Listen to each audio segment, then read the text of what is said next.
So today we're going to talk about the pros and cons of moving your salon home.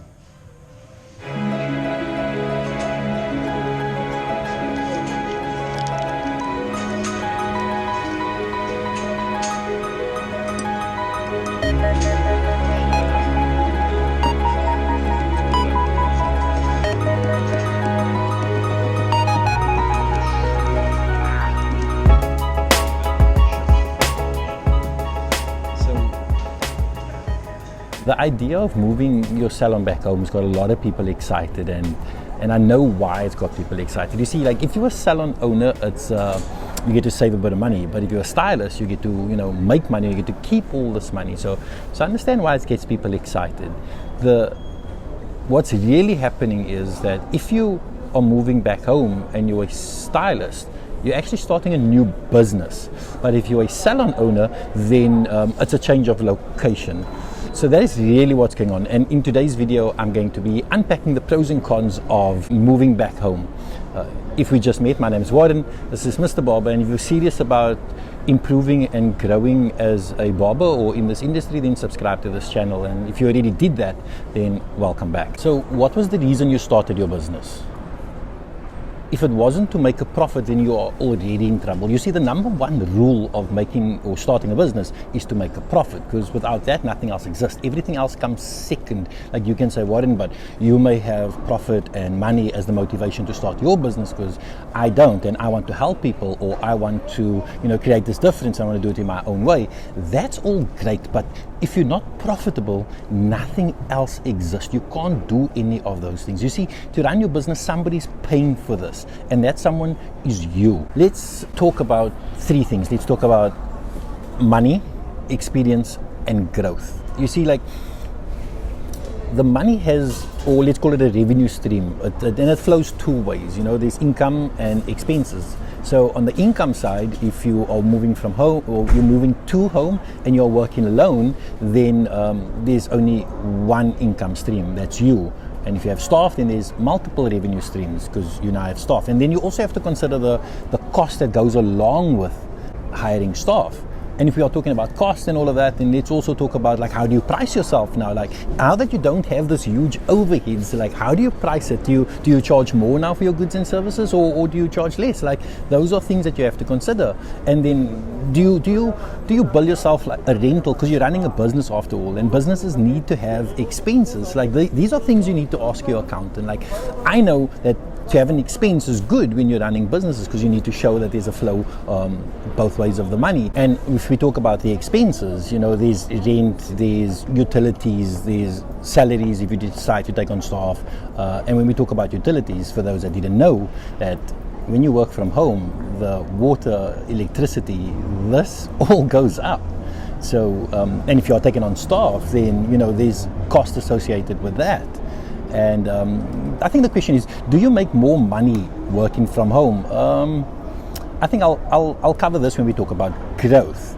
And then on a side note, if you are starting a new business, then you also have the responsibility of registering your new business with all the relevant authorities, CIPC, SARS, council, etc. But let's move on. I've worked from home for the first 4 years of running my salon, and the advantages, or the time, was a huge advantage that I had. I could play basketball in the morning from 11 till 1. I could do a lot of the home work and get all of that done. So that freed up a lot of my evenings. It also freed up my weekends, mostly for church stuff. But that is not how you grow your business. So this doesn't accelerate growth. Growth comes from being intentional. It doesn't happen by accident. It's not an accident. It's by being intentional. It takes focus to grow your business, and you can absolutely achieve this working from home, but you have to be focused. Every book we read about successful entrepreneurs, it all points to one thing. It points to a ridiculous work ethic. And this brings me back to, you have to be intentional when you grow your business. So remember, you're running a business, and when you had your salon, people walked in and there was this atmosphere in your place, and that took time and effort to build. And when you go home, you can't now compromise that. Like, you can't now have people walk in and you smell like food, like work, you can't do that because you need to separate home from work. Like if you wore a uniform, then keep wearing a uniform. Pajamas, that is for sleepy time and Zoom meetings. My food just arrived. Remember you had this new client that just walked in and they were in the area. That's now gone. That symbiotic relationship that you had with the businesses around you, that's all gone. To show you an example of a symbiotic relationship, I'm in town in St. George's Mall, and Jack Lemkus is probably one of the oldest, well-known sneaker stores around here. Around Jack Lemkus is 3 or 4 other sneaker stores. You see, they base their model on the idea that people are already coming to St. George's Mall to buy sneakers. They're going to Jack Lemkus, and by just being in close proximity to that, you also then obviously get a little bit of that clientele that maybe walks in there and they don't have the right size, or they walk in there and they're too busy, or they don't have what they want. So then obviously there's 3 or 4 sneaker stores around them. So that's called a symbiotic relationship. So that is gone when you work from home. The only way you now get new clients is through referral or word of mouth. So you got to align your marketing then with that. So you can do things like referral rewards. That is one way to obviously grow while working from home. See, this leads me to another necessary but uncomfortable conversation. If you're great, you're working from home and you're doing great, you are growing.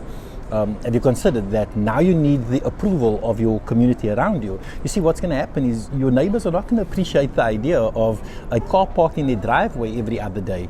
So this is something that you want to consider, is that you need the approval. You might even have a rezoning of your property done because your neighbor, depending on how good a neighbor you were, they might not like this idea at all of a business in a residential area. So those are things that we don't think about, but it's things that you need to have done. If you're renting your property, you need to have your landlord add an annexure to that rental agreement that allows you to trade from home, and you want that done as soon as you possibly can. This only gets difficult down the road, and you don't want that to happen. Lastly, let's talk about what I call fish tank syndrome. That you can only grow, I don't even know if this is a real thing, but you can only grow to the size of your tank. You see, you one stylist, for example, you can only do so much. You can only do so much clients, you can only do so much of your technical services. You're only one person, you can only do so much. So you can only grow really to the size of your tank. So if you are growing, then you want to consider then, or you're going to need, based on the analogy that I just used of the fish tank syndrome, is that you're going to need a bigger tank further down the road. So I don't know if this helps you, but if you have anything positive to add to this conversation, please leave it in the comments down below, so that the viewers or those watching this channel also, can benefit from, the things that I haven't mentioned or the things that I haven't thought about. So thank you so much for watching. Did I forget anything? I think, do I make money working from home? It's relative to, again, the size of your tank. It's yes, you get to keep all the money, or you get to save money if you're a salon owner, but there's things that you need to consider. There's other expenses. The growth would be different when you're working from home. So it's all relative, I suppose, at the end. So thank you so much for watching.